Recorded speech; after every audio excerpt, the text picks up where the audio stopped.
Welcome to the Retirement Plan Playbook. I'm Brent Pasqua, here with Matthew Thiel and Joshua Winterswijk. Got the group all here. How are you guys doing? I'm doing great, Brent. I'm really excited to record this podcast today.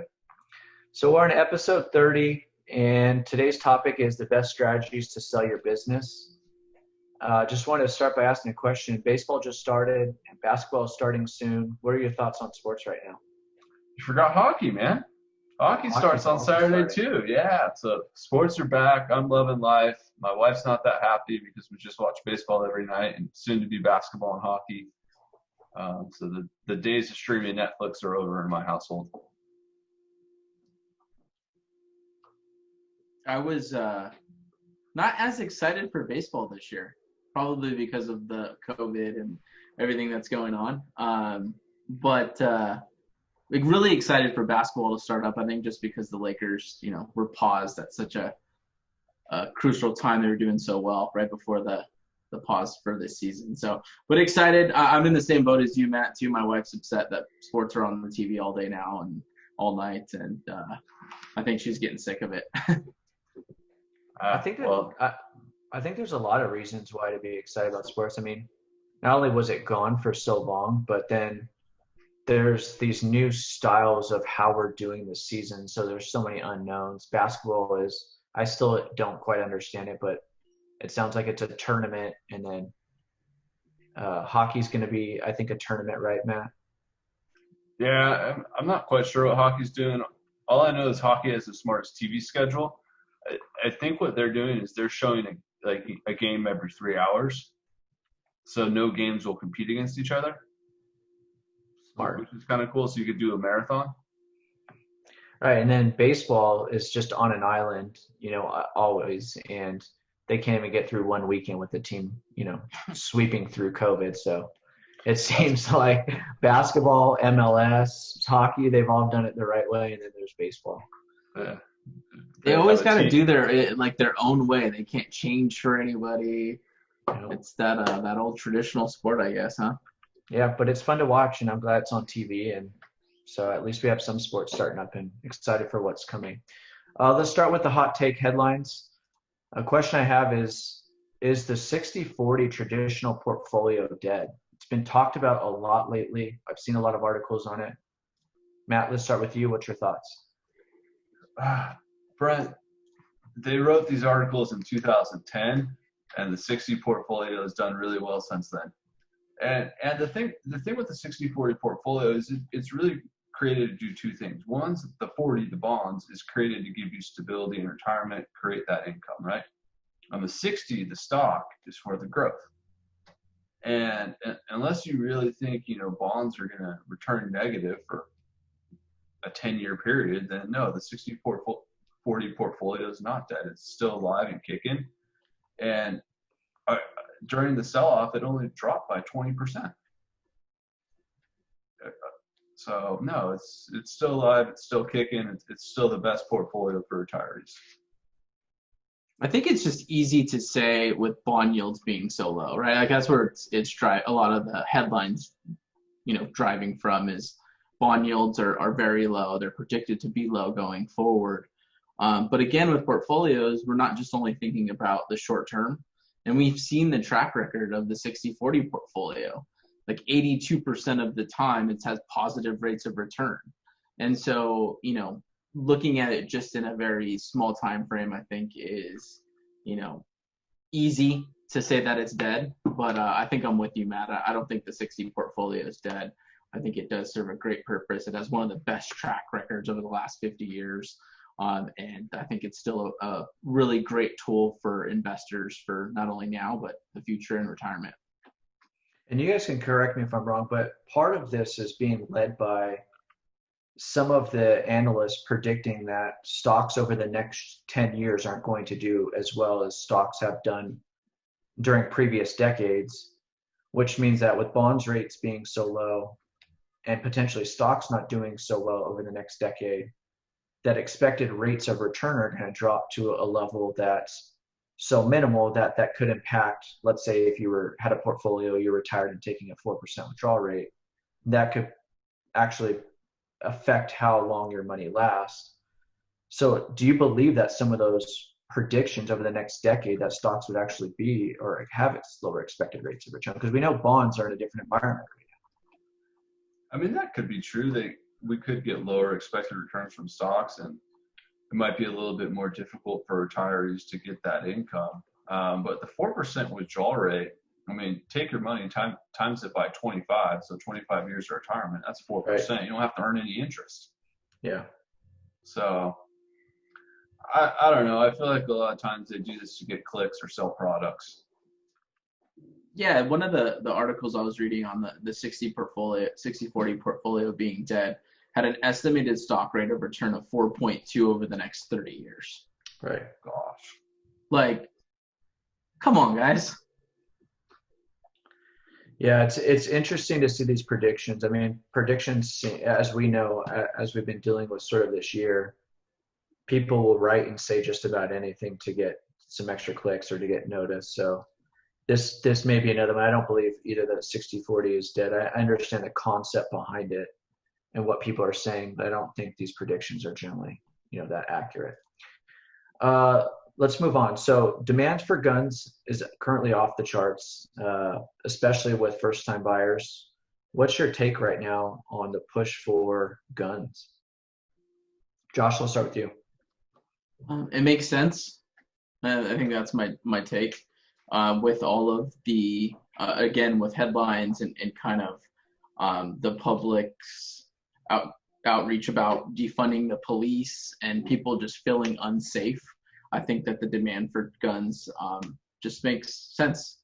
And that's my take on it. I think that there are a lot of first-time gun owners too that are going back and purchasing guns and going through those background checks. I think the FBI had a record 3.9 million background checks in the month of June. It's the largest number since 1998. So it is kind of alarming that so many people are going out and purchasing guns. But I think that it's just, it makes sense for kind of the times that we're in and people feeling insecure. Yeah, I agree. Follow the money. People are scared. And this should tell you that, people aren't happy with the political climate we're in today. No matter what fence you're on, though, I mean, the one thing we want is safety, and guns can provide that. So that, we don't like seeing unrest. And people fear isolation, right? We've just been put into a time where we've been isolated, and in the beginning of the pandemic, people started hoarding food. I remember going to the store. I had to go grab something that I think it was on March 14th. It's right after that Wednesday that shut down basketball. And I remember going to the store because I had to get some cough syrup for my daughter. And I went in there, and each line was at least 25 people deep with baskets just full of just stuff. And I couldn't believe what I was seeing. And I started to wonder one night, what happens if there was so much scarce food that people just started robbing your houses to take food? I mean, could that ever even be possible? And one thing I heard on another podcast too was, I thought was interesting, is what happens if this virus had a, fatality rate of 10%? Would police show up to work? Would store people show up? Would the military be able to stay structured?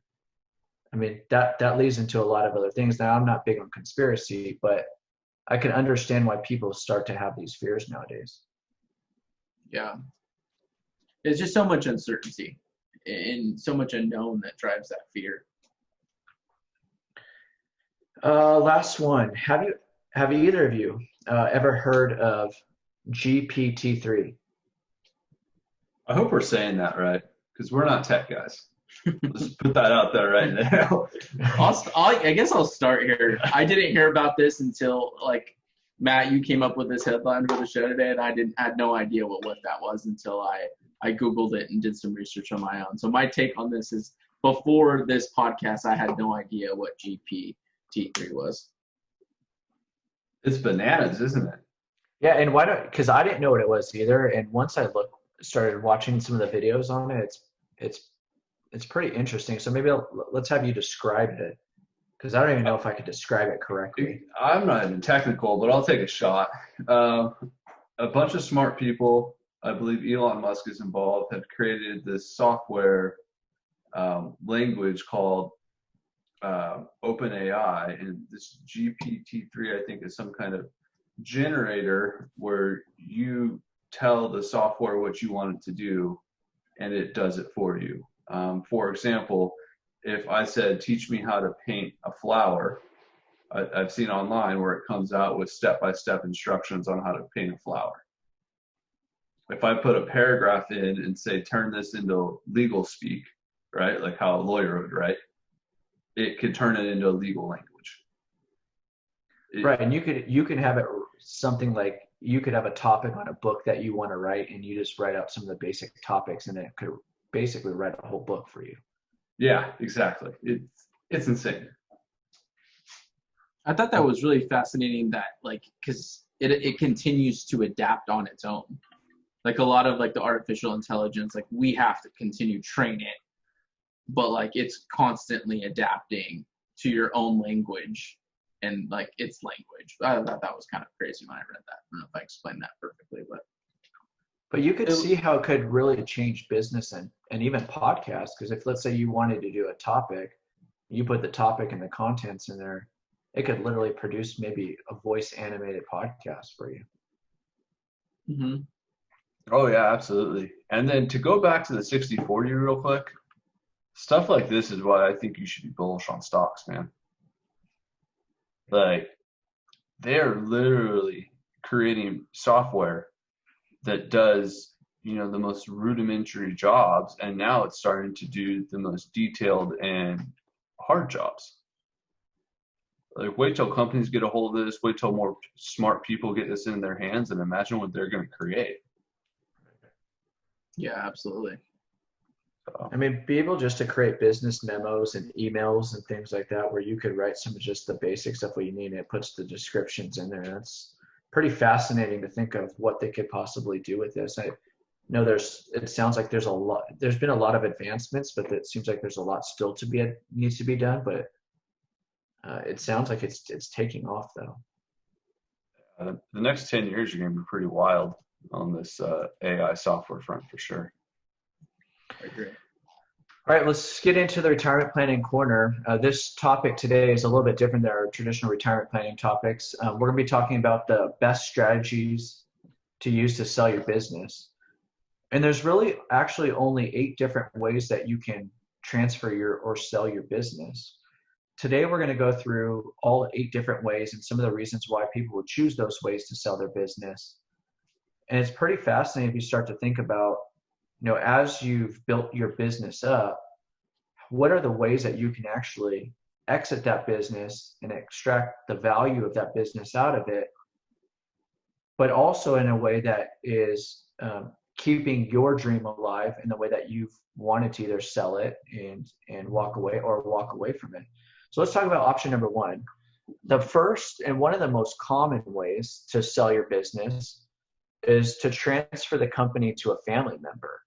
And that could be a child, a cousin, a niece, a nephew, some type of person within your family that has been working in the business, has become a key employee, and you now want to transition that business to that key employee. And sometimes I think business owners will make promises to that family member working in there that they want to transfer or sell the business to them. They don't technically usually know how to do it. But if you have a son or a daughter, I mean, that's a very emotional, passionate thing that you may want to sell your business to that family member to keep your vision alive. What are some reasons, Matthew, why people will sell their business to a family member? So I have 4 reasons. Number 1 is, you kind of stated it, is they're going to want to keep that family in the business, right? Or keep the business in the family. Sometimes it's an ego thing, but then sometimes it's also like, hey, like, I built this up over the last 30 years. My son or daughter's been involved. They've helped a lot over the last 10 years, and now I'm ready to retire. I want to transition it to them. So it keeps it in the family, and then you can pass it on for generation to generation, right? And it becomes something that grandpa created. Next thing is, a lot of parents want to take care of their kids. right? Maybe son, daughter, 25, 30, 35 years old. They're struggling through a career. Well, learning the family business could be a good way to transition it to them. And then if you've built a good company culture and a good mission, this is a very easy way to keep that going. And if you do still want to be involved in the company or have some kind of input, selling to your family members or your kids is a great way to do that. You can stay on the board maybe. You can talk about it at Christmas. It's a good strategy, very popular.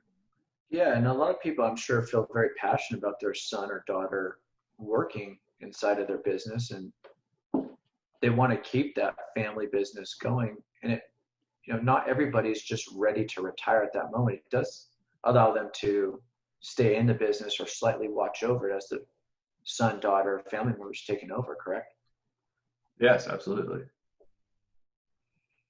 The second way to sell your business is to sell your business to one or more key employees. A key employee is generally somebody who has substantially contributed to the success of the business, knows the business well, goes above and beyond expectations of the business. And at times, a business owner may have had these conversations with a key employee that they are one day going to sell them or offer them shares of the business. Generally, a lot of times a business owner also knows that this key employee can successfully run the business because they know so much about it beyond the owner retiring. What are, Josh, some of the other reasons why a business owner would sell to a key employee? The selling to a key employee is very similar to selling to a family member, right? They just don't have that relation. It's selling it to someone that's already inside the company, that's already part of the entity. And so you're selling it to that known party, which is the key employee. So a lot of the same reasons, like continuing the same mission and culture that business has already built, keeping that business in the community with the same infrastructure that it's already had. And again, with this strategy as well as selling to a key employee, and this is very common when someone doesn't have maybe a family member to transfer it to as well, but the owner can remain involved with the business. And so if an owner, again, wants to see and reduce his risk after his exit by staying involved with this strategy, he can do that while maintaining, everything he's built and transferring it to someone that he knows, for the most part, likes and trusts at the same time. And can be, a very good strategy for an owner to exit the business. Now, if you're a business owner and you're thinking about, yes, my desire would be to sell my business to my key employee or key employees or my family member, but they don't have the money, is that a reason for them not to make this a consideration? No, not at all. Yes. So the concern that a lot of business owners have when they're looking at possibly selling a business to a family member or a key employee is that they're not going to be able to have the money to sustain it or to buy the business. That should not be the reason that you don't sell it to a key employee or to an owner. There is ways to structure the deal that you're using the positive cash flow from the business to be able to transfer it and sell it to a family member or to an owner that is very successful. The business has to be able to have positive cash flow and to be able to sustain it and run it, and it has to be able to continue on. So if you have a strong structured business, just because the key employee or the family member doesn't have the money to buy it doesn't mean that cannot successfully take place and the business owner cannot extract their money from the business. So don't make that a hurdle because that hurdle can be overcome. The third option on selling your business is to sell your business to employees using an ESOP plan, or also known as an employee stock option plan. Matt, tell us a little bit about employee stock options. Yeah, so an ESOP plan is actually a qualified retirement plan. It's very typical to like a profit sharing plan, or you can even think of it kind of like a 401k. And all the employees would participate and get ownership in the company. There's probably 4 reasons why you'd want to do this. One, again, you're transferring it to a known entity, right? You're transferring it to those employees. your key employees are going to get to participate, but so are also, your lower level employees. So they get benefits in the company as well. You're going to continue that mission, that culture, and keep that community, everything you bought. And you might even get more stay from your employees because they have a little stake in the game now. And so some outlier benefits are you're going to get great tax treatment for doing this. As the owner, you're going to get your cash in your pocket much sooner. And like I was saying, it's going to motivate those workers, right? It's going to motivate the employees to stay, to vest, and to hopefully get paid out by the company. The one negative, though, I will say, is these can be costly strategies and also kind of complex. And it's difficult to understand these fully. There's a lot of different parties involved. So I feel like quite a few owners shy away from this strategy usually. Correct. And the company has to be larger in size generally. Is that correct? Yeah, because you're going to need the employees to, be able to suck up the size of the stock. Right. And if this does fit for a larger size business, I think a huge benefit is the fact that the company and the employees share in the profits, right? So employees are more motivated to work hard to grow the value of the business because they're an owner of the business, correct? Yep. Yeah. So they're going to get their stock. Exactly. And stock is the ownership. So. Yeah. Very interesting. I think it's a complex way of planning. It's a complex way of doing it, but for businesses that make sense, it's very helpful to the long-term growth and selling strategy of the business. Josh, number 4 is to sell to one or more co-owners. Tell us a little bit why someone would want to sell to their co-owner and why that could be very helpful. So selling, to one or more of co-owners is just a common example is, originally you start your business with a partner, multiple partners. It could be a family member or friend or just someone you did business with. And the ownership stake in the company is divided. So it could be 50-50. It could be a third of you guys each. And, maybe you want to exit, but the other 2 owners do not. So you might just be a little bit older than the other 2 owners. You have different vision or different ideas about the future, and you're looking to exit the business. And that's another common strategy of that I'm going to sell my ownership to the remaining owners of the company. And the reasons people do this, again, this is very similar to the key employee, selling to the key employee and selling to family members, is selling it to someone you already know, right? Someone that you understand has that same commitment, has those same skill levels and that knowledge within the business, and you know them, you have some trust built already. And then that company can continue that culture, that mission, and maintaining the community as well. Another, reason or benefit that, selling to one or more co-owners too is the gradual incremental sales staged over 7 years, a 7-year offer for the owner. So you could actually stage this really over multiple years of exiting the business and plan for this, and it can be an incremental payments over a certain amount of time. So that might even be attractive. Like, I have a goal of exiting in 10 years. Let's start working on this, now, and I can get paid out in gradual steps over time, which can be beneficial to, the business and the person that's exiting as well. So, and you can continue to actually remain in the business while you're having, that distribution or that sale pushed out to you. So a lot of benefits there too. And this is pretty common, especially with businesses that have multiple owners or partners. Yeah, I think what makes sense here is if you're a multi-owner business and, one business owner is older than the other 2 or that other business owner, then there's really no other better person to buy their shares of the exiting owner's business shares than the other co-owner, right? Because they already own the shares, they already know the business, they could do a deal over a long period of time, and they can extract the cash from the business over a period of time, and that's very helpful. I mean, I know there's key hurdles there, like price, for example, on what the shares are going to be actually worth, but those are all hurdles that are easily to get over. But that seems like a very, very good option when selling a business, and when you're ready to exit and you have multiple owners. Yeah, absolutely. The fifth way to sell your business is sell to an outside third party.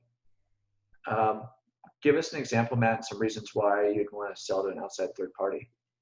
Yeah, so this is the country club one, right? Where, you're at the country club and you hear someone bragging, "Oh, I sold my business." They're usually doing it this way. Most people don't brag about selling their business to their kids or anything like that. Or their key So, employee. yeah, like no one's really bragging about that. But this is the one where the guy at the country club bar, you overhear him, "Oh, I sold my business for 20 million." And what's happening is usually it's some kind of private equity company coming in and purchasing the business. They might do a roll-up strategy. So an example would be they buy eye care facilities. So they go around and buy small eye care facilities, solo shops, and they put it under one big national umbrella. The reasons are pretty straightforward as a business owner is why you want to do this. You're most likely going to get maximum value for your shares. So that means you're going to get the most amount of cash in your pocket right away. And you could choose your departure date, right? It's your business. You get to pick when you sell it.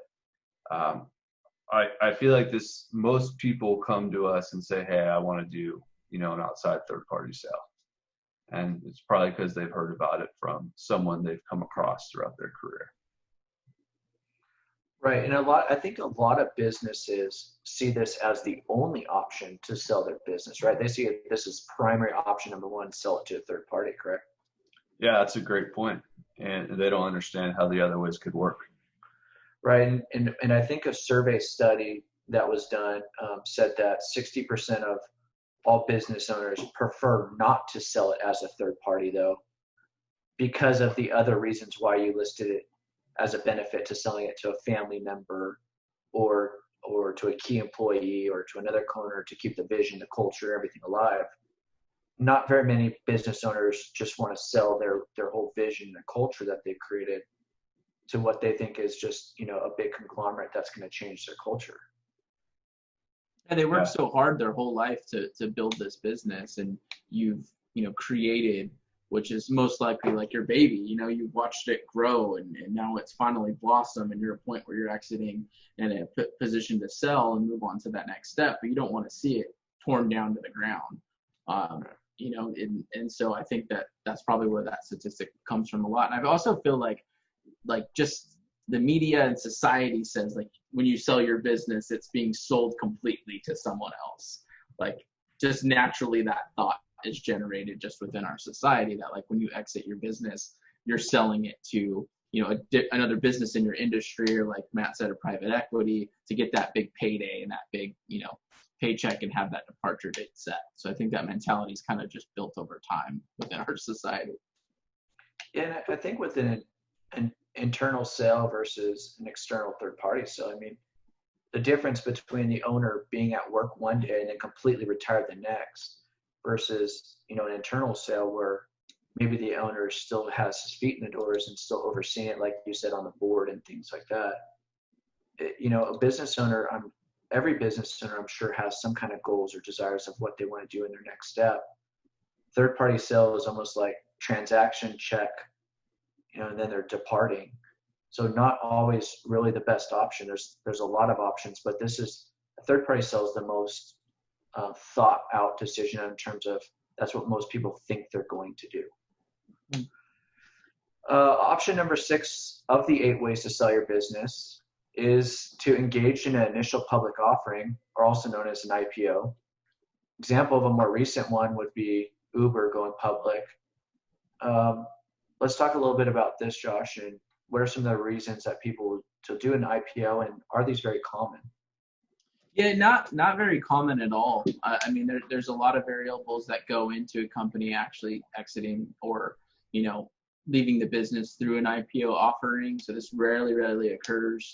Needs a very, very high valuation, and there's cash infusion into the business with an IPO. You're raising cash to come into the business. And some of the disadvantages of doing that is, there's a lot of loss of control. You're having now, being the owner, and now it's going to initial public offering. Now this is a public company where you have shareholders and you have this fiduciary responsibility, this additional reporting. So it's definitely not as common. It rarely occurs, and especially compared to the other options we just gave. And there's just a lot that goes into an IPO, and there's really no exit. So if we're talking about exiting at closing, yes, there might be a cash influx and some sort of a payday if everything goes well, but there's not a departure date or an exit at the closing of the IPO. So definitely some disadvantages there, and a lot to think about if someone's thinking about an IPO offering. Matt, do you know how expensive it is to do an IPO? Have you ever researched into that? Yeah, it's pretty expensive. I don't know the numbers off the top of my head, but it's actually so expensive. That's why the tech unicorns don't like coming public. And then you're also subject to all the SEC reporting. So it really takes the fun away from being a business owner. You have to report to the SEC. One thing that's coming on the market, maybe we'll do a separate pod another day, but it's SPACs. So that's a specialty acquisition co. And that's a little bit different of a way to actually go public instead of going through the IPO process. It's getting very popular right now. A couple of companies you may have heard of that have done it is this Richard Branson's the Virgin Space Company. I think it's called Virgin Galactic, right? They did a SPAC. DraftKings did a SPAC. And they're really, really popular strategies right now to come public because it is a little cheaper than doing the IPO process. And generally, I mean, a company is pretty large if they're going through the IPO process, right? Yeah, I mean, there are some cases where you get, $100, $200 million businesses, but for the most part, we're talking about companies with, billion-dollar plus valuations. Like I think when Uber came public, I believe it was valued over 100 billion, but I could be wrong. Option number 7 would be to retain ownership and become a passive owner. Why would somebody really want to do this, and what are some of the reasons people do this? I honestly don't like this strategy. So an example would be, you're a business owner, and essentially you're going to keep all your shares and you're going to put somebody else in charge, but in a way you're not going to give them a ton of skin in the game, and you're going to gradually become less active in the business. That's great, but I don't think you built your business by not showing up every day. So this is one for me I don't think is really good for owners to consider. But I mean, some of the benefits is you could maintain control. You'll keep your income high because you're still going to own shares in the business. If the person in charge who is running the show for you is good, then your shares will appreciate over time. But to me, I'm not a big fan of this one. I mean, this is sort of, Josh, like becoming a silent owner, correct? Yeah, it is. And I feel like this exit is like more of an exit without a real plan. And you could really plan this out, but I think that instead of decreasing risk, it could raise just so many more risk. Like Matt said, not being there every day, it not running like you normally run it. So I think that, the idea of saying we're going to minimize risk by me still being a passive owner, I think that potentially there could be a lot of risk that's involved with that strategy, which makes me not like it as much. And, you being a passive owner, or even going completely silent, again, just not a lot of upside that I like about this strategy. More risk involved. Right. So I guess one of the risks that I was thinking too that could really happen is, let's say that you're a silent owner, you're not there every day, you're just taking shareholder profits at the end of the year. Your business slowly starts to diminish. You can't really get back in the business to build it back up again. And the value of your business just disintegrated over, a 2 or 3 year period. So now you can't even sell it for what you could have sold it in year one. Now you're selling it at a major discount of what it once was worth before you left.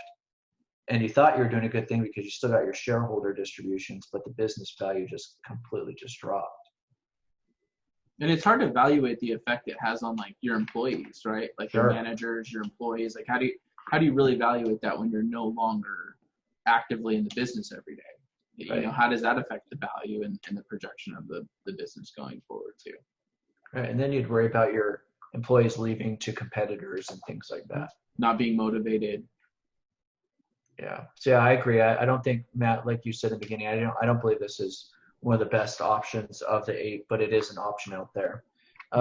Number 8 isn't, I think, a great option either, but it's on the list. The number 8 would be to liquidate.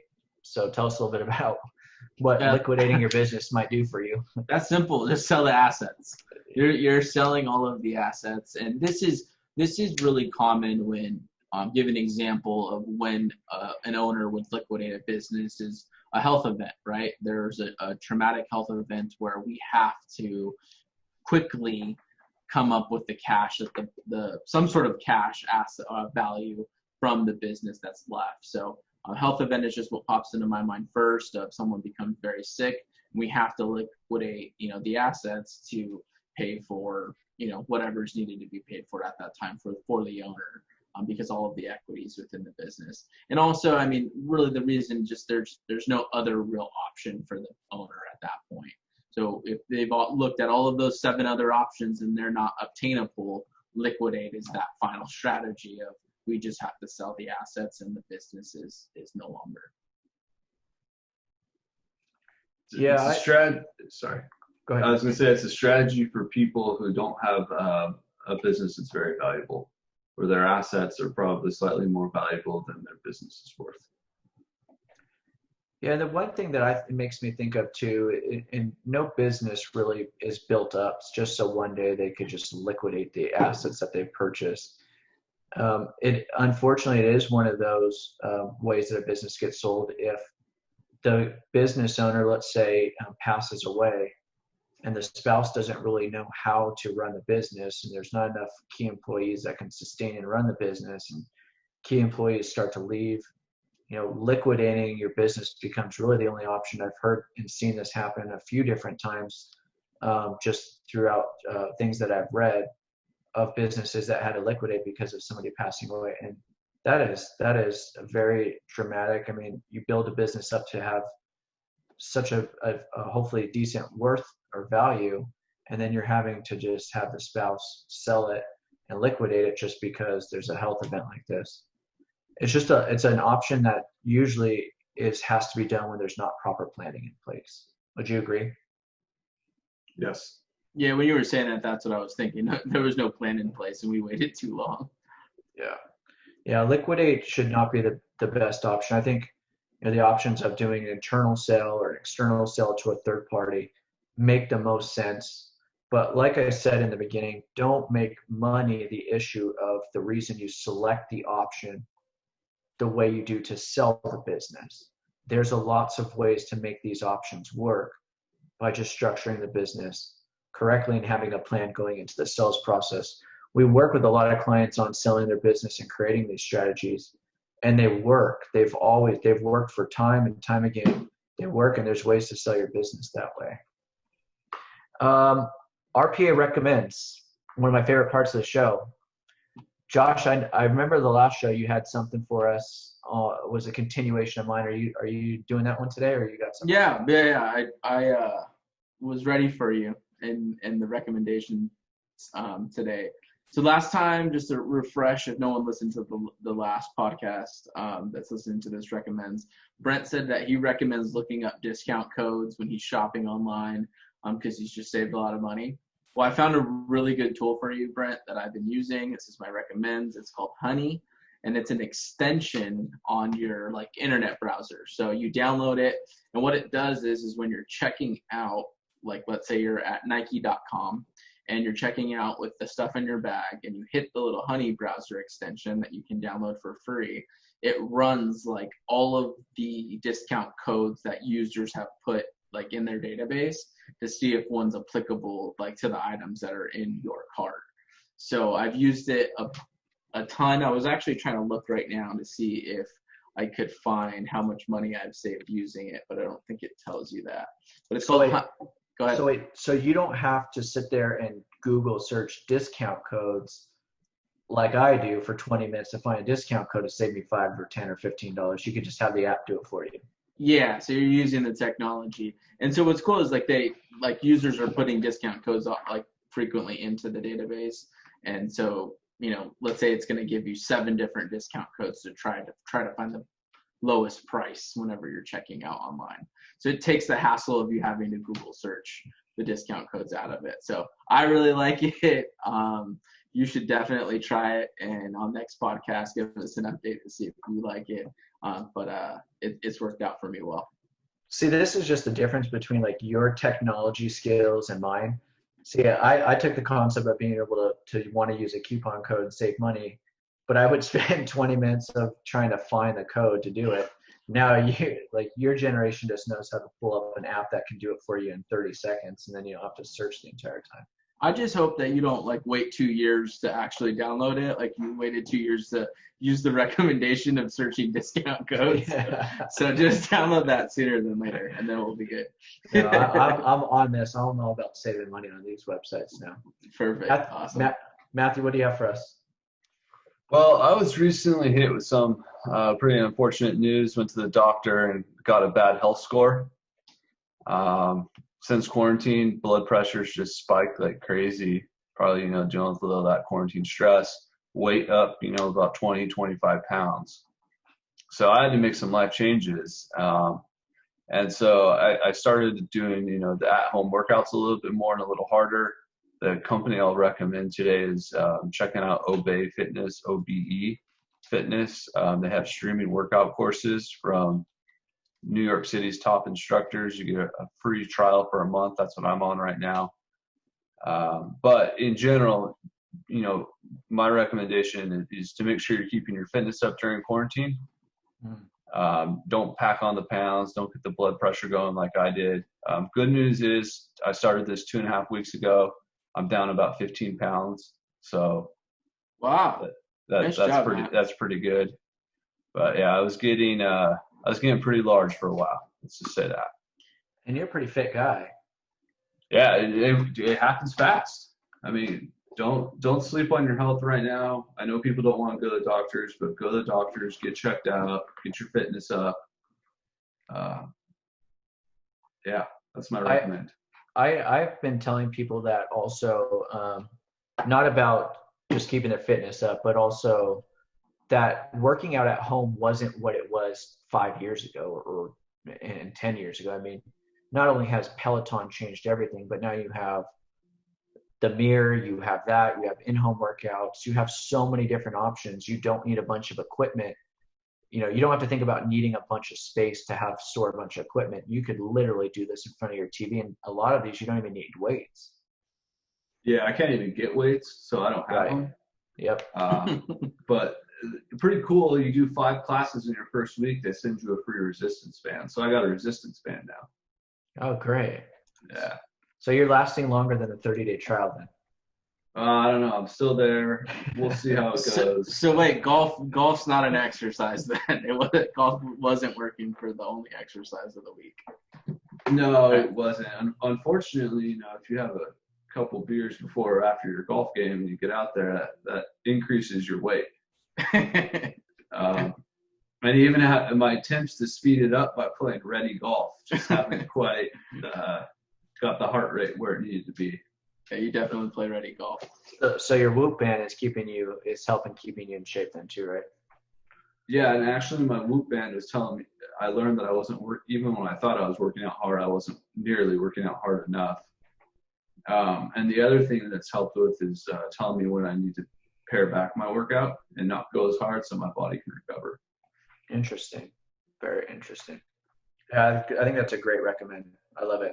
It's great for quarantine time right now. So yeah, people work out. It's healthy. It's helpful. It doesn't have to be what it used to be. My RPA recommends is going to go on the side of, I'll piggyback something similar to yours. It doesn't have to do with working out. It has to do with eating. And one of the things, as you guys know, and I've talked about on the show, that I've been taking up cooking a little bit more since we've been in quarantine. There's no restaurants. There's no going out. It's just basic cooking. So we want to cook good meals. Well, one thing that I always did was overcook any of the meats or fish or anything that I ever cooked. I was always overcooking it because I was scared I was going to undercook it, serve my family raw food, and everyone gets sick. Well, I've been watching people use these meat thermometers where they're able to put the thermometer on the inside of the stove while the food cooks. You stick it in your chicken or you stick it in your meat or fish, and then the little machine sits on the outside of your oven or on your counter, and then it just beeps once your food reaches a desired temperature, the temperature that you want it to be fully cooked. So now you're not having to open and close the door, let the heat in and out. Now you're not having to go check it every 10 or 15 or 20 minutes. You just leave the meat thermometer on the counter and it will tell you when the food is done. Game changing for us. Our chicken is coming out perfect. Our fish isn't being overcooked. They're not very expensive. I think you can get them for $30 on Amazon. But they have the two probes that go from the little monitor into the oven that you could leave it in there as when the food is cooking, which is really crazy because you didn't think that wires could run into the oven, but it works perfectly fine. And a lot of people use them for barbecues now, right, Josh? Like the Krager grills and all that. Yeah, they're real popular, especially when you're like smoking meat for a long time. But I don't have one. That's a good recommends because I've been like debating whether to getting one, I a should just get thermometer, and just to try it out. So you have to send me the link to the one you got, Brent, if you like it. Absolutely, yeah. And I think like if you cook fish just slightly over the temperature, it just comes out dry. So by hitting that perfect temperature, it just makes your food come out great. So it's really helped us up our skills in the kitchen. Awesome. So thank you all for listening.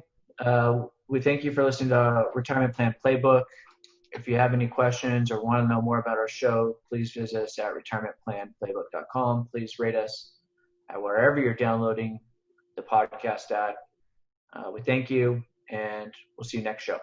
Bye-bye. Bye, guys.